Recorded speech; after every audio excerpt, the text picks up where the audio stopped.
জানতা সারপ্রাইজ দিলাম।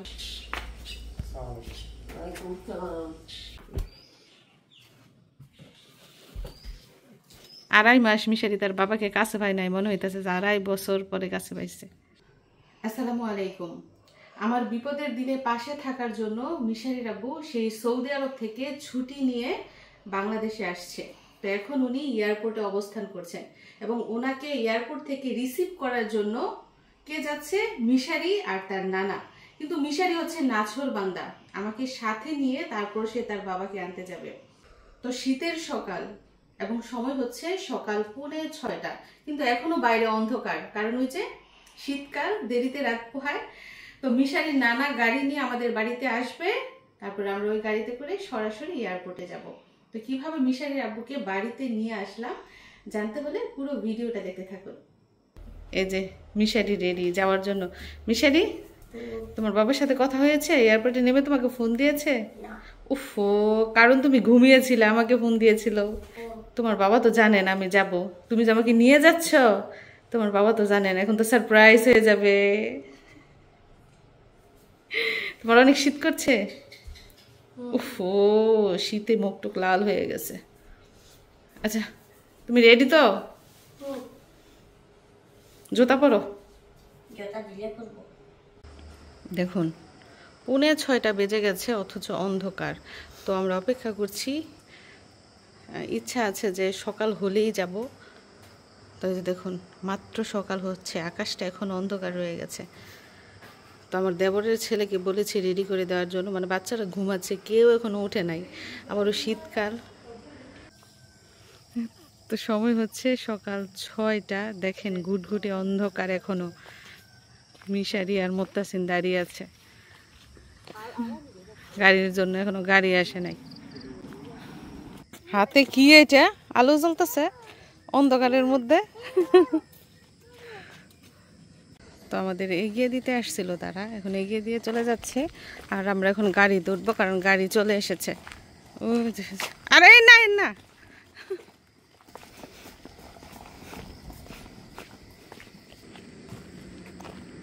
গাড়ি তো ওঠা লক করা।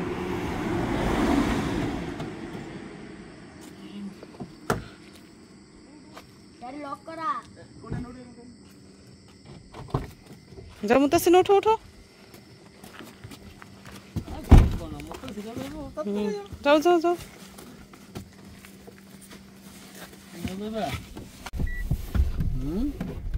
বাবা তো খালি লাগে চলছে, বড় বড় দেখতে।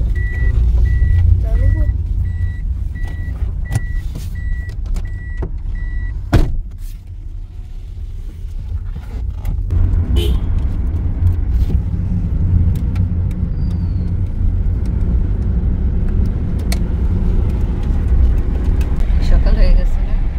বিষয়টা কি বোরিং হয়ে গেছে নাকি? ঘুম আসতেছে? ঘুম আসতেছে, এই ঘুমের জন্য আমাকে সাথে করে নিয়ে আসছে।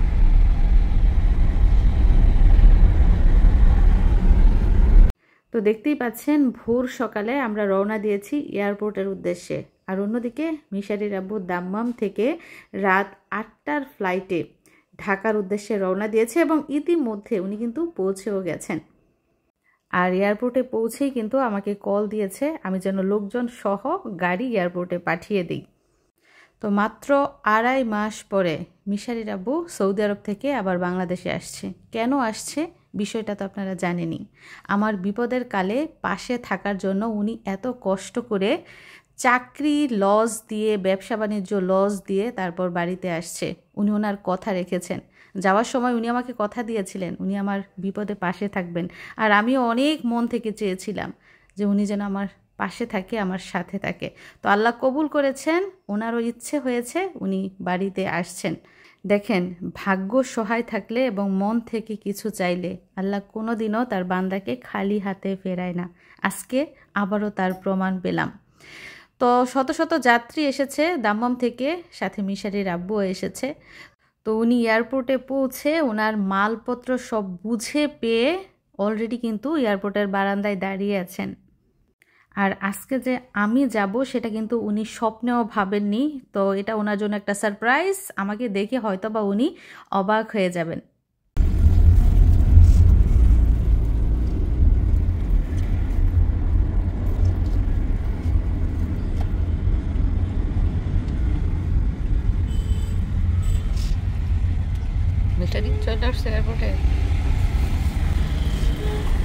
মাত্র 25 থেকে 30 মিনিটের যাত্রা শেষে আমরা পৌঁছে গেছি হজরত শাহজালাল ইন্টারন্যাশনাল এয়ারপোর্ট ঢাকায়। আর আমরা এয়ারপোর্টে পৌঁছানোর সাথে সাথে কিন্তু সূর্য উঠতে শুরু করেছে।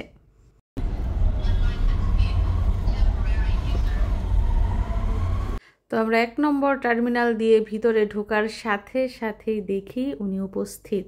ব্যাগপত্র নিয়ে উনি সেই কখন থেকে আমাদের জন্য অপেক্ষা করছে। তো মিশারি ওর বাবাকে দেখে কি যে লজ্জা পাচ্ছে, মনে হচ্ছে কত বছর ধরে যেন ও তার বাবাকে দেখে না। তো দৌড়ে গিয়ে বাবার বুকে জড়ানোর সাথে সাথে ওর আত্মাটা ঠান্ডা হলো, শান্তি হলো। কতই না কান্না করেছে বাবা বিদেশ যাওয়ার সময়, সেই বাবা আবার ফিরে এসেছে, তার ভিতরে যে কি শান্তি লাগছে। তো এভাবেই কিন্তু প্রবাসীর সন্তানরা এক সময় বাবার জন্য কাঁদে, আবার এক সময় হাসে। এই যে তার বাবা এখন তার কাছে চলে এসেছে, তার যে কত খুশি, কত আনন্দ।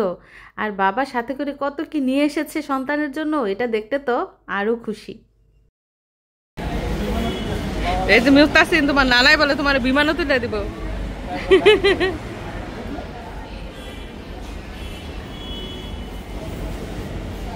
আসম যাও যাও।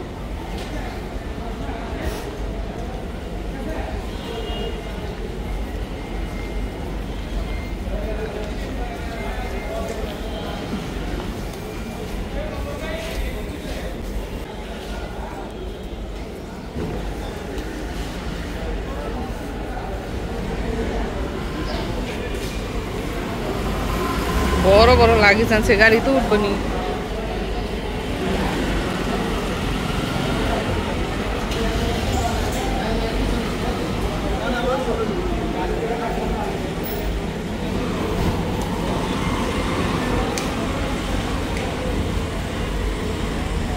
যাই হোক, আমাদের এয়ারপোর্টে এসে পৌঁছাতে মাত্র 20 মিনিট সময় লেগেছে, এখনো কিন্তু সকালও হয় নাই। তো এসে ওনাকে পেয়েছি, আগেই উনি রেডি ছিল যাওয়ার জন্য। তো আমরা গাড়ি থেকে নেমেছি আর জিনিসপত্র এখন গাড়িতে তোলা হচ্ছে। তো এখন সরাসরি বাড়িতে যাবে এবং বাড়িতে সবাই অপেক্ষা করে বসে আছে কখন উনি ঘরে ফিরবে। সেরি বাবাকে কতদিন পরে পাইলা? কত? 2 মাস।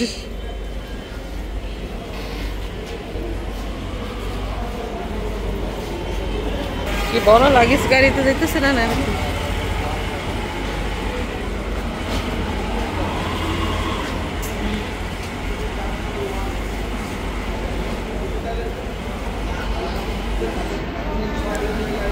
আর এয়ারপোর্টের পরিবেশটা দেখেন, অনেকে আসছে যার যার প্রিয়জনকে নিয়ে যেতে।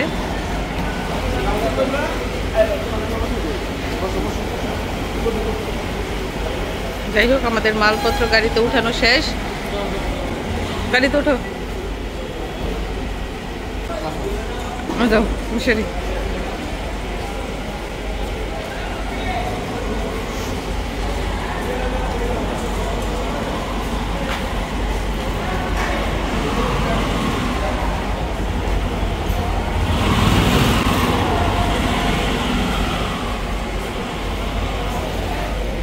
তো এই এয়ারপোর্টে আবার কবে আসা হয় জানি না, আসলাম 4 মাস পরে।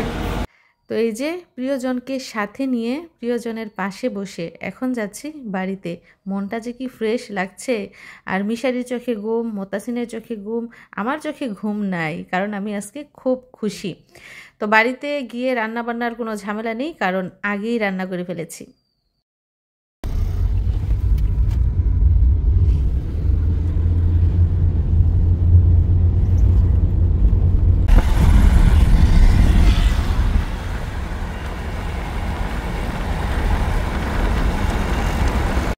আর এখন সময় সকাল 7:30 কি 8টা, মাত্র রোদ উঠতে শুরু করেছে।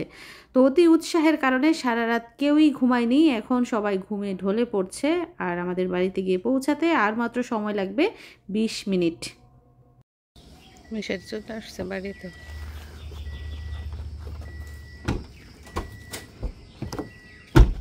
কই মতাসিনে কই নামছে। তো আমরা বাড়িতে আসছি, দেখেন সূর্য উঠছে।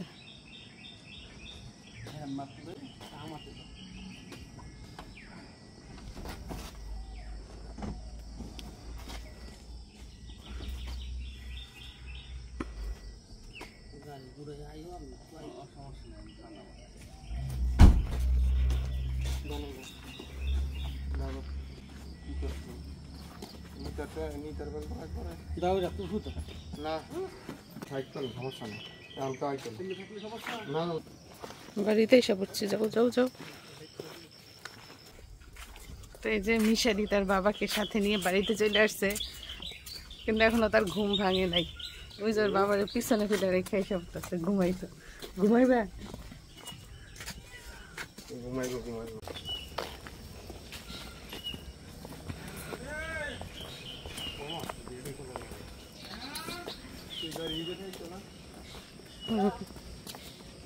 এখনো সকাল হয় নাই বাড়ির মানুষের, তারা আমাদের বিদায় করে দিয়ে আবার ঘুমায় রয়েছে।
মাত্র সকাল হয়েছে।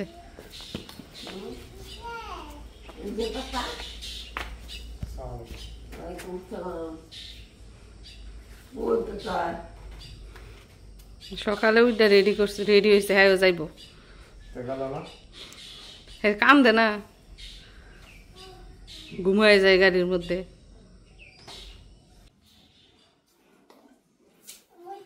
ঘরে ঢুকো নাই এখনো?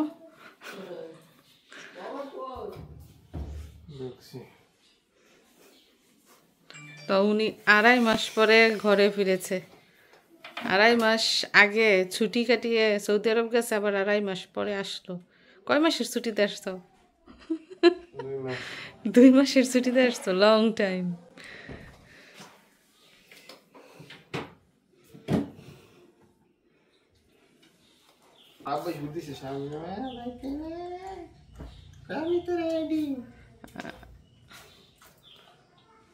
মিশারি চলে আসছে।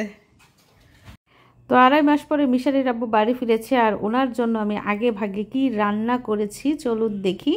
এই যে দেশি মুরগের মাংস রান্না করে ফেলেছি, এছাড়াও আরও অনেক কিছু রান্না করেছি। তো চলুন এখন দেখে নেই ওনার জন্য আর কি কি খাবার কিভাবে রান্না করলাম। তো আজকে কি রান্না করছি দেখেন। এক কড়াইতে দেখা যাচ্ছে কড়াই ভরে ঝোলের পানি, আরেক কড়াইতে দেখা যাচ্ছে চিংড়ি ভাজছি, একদম মরিচ ছাড়া, শুধু হলুদ দিয়ে। আমার শাশুড়ি আম্মার জন্য, উনি একদমই মরিচ খায় না, তো মরিচ ছাড়া তরকারি ওনার জন্য। আর এদিকটায় দেখেন ডালের বড়ি আর কই মাছ ভেজে নিয়েছি, কেন জানেন? এই যে এই ঝোলের পানিতে দিব বলে। তো এই ডালের বড়িটা রান্না করার জন্য তরকারির যত মশলা আছে সব মশলা দিয়ে কষিয়ে আমি কড়াই ভরে ঝোলের পানি দিয়ে দিয়েছি। এবং এখন যেহেতু ঝোলের বলক এসে গেছে, আমি কই মাছ আর ডালের বড়ি এর মধ্যে দিয়ে দিচ্ছি। তো ঝোলের পানি বেশি হলেও কিন্তু ডালের বড়িগুলো যখন হয়ে যাবে তখন কিন্তু পানি একদম শুকিয়ে যাবে, এজন্য যতটা সম্ভব পানি বেশি করে দিতে হবে।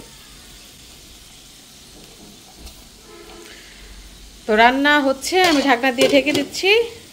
5 থেকে 7 মিনিট পরে আমার কিন্তু ডালের বড়ি রান্না হয়ে যাবে। আর চিংড়ি মাছ ভাজা হলে তারপর চিংড়িটা ভুনা করে ফেলবো। ব্যাগপত্র, এই যে এক একটা ব্যাগের ওজন নাকি 5 কেজি 6 কেজি কইরা। কার্টুন দিয়ে জিনিস আনলে কিন্তু 5-6 কেজি বেশি আনতে পারতো। এখন এই লাগেজের ওজনই বেশি হয়ে গেছে। তুমি চিরুনি নিয়ে আসছো বিদেশ থেকে?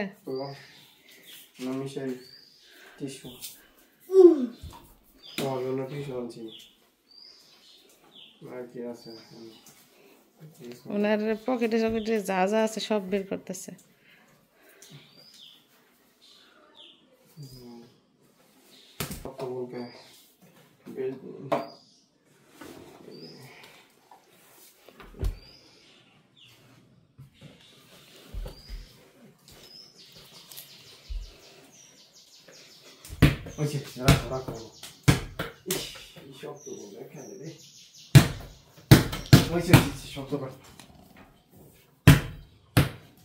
সব তালা দেওয়া।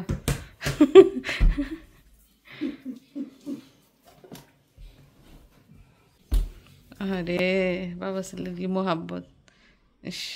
2.5 মাস মিশারি তার বাবাকে কাছে পায় নাই, মনে হইতেছে যে 2.5 বছর পরে কাছে পাইছে। যাওয়ার সময় কি কান্নাটাই না কান্না করছিল, যেমন লাগে ওর বাবাই কত বছরের জন্য যাইতেছে, এখন দেখি ফুরুত দিয়ে গিয়ে আবার ফুরুত দিয়ে চলে আসছে।